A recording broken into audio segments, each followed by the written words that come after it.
Hello and welcome.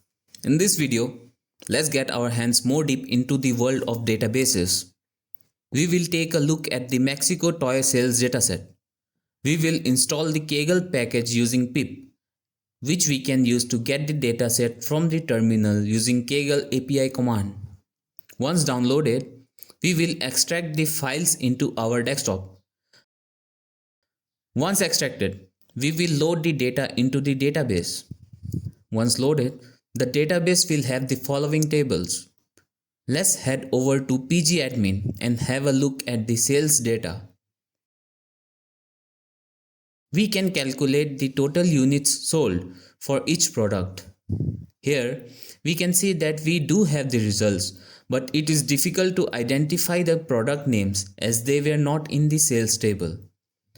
Here comes the use case of joins in SQL, where we can include data from another table based on a common column. To accomplish this, we will list the columns needed, preceded by the table name. We will write the join keyword followed by the common column in both the tables and finally group the data and sort. We can also replace the table names with aliases for ease of writing.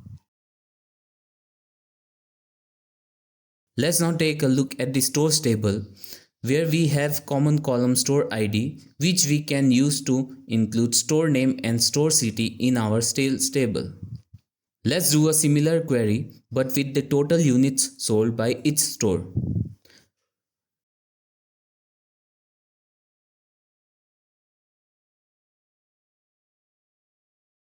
The join that we performed here is called inner join. There are many other joins which we can further explore according to our own use cases.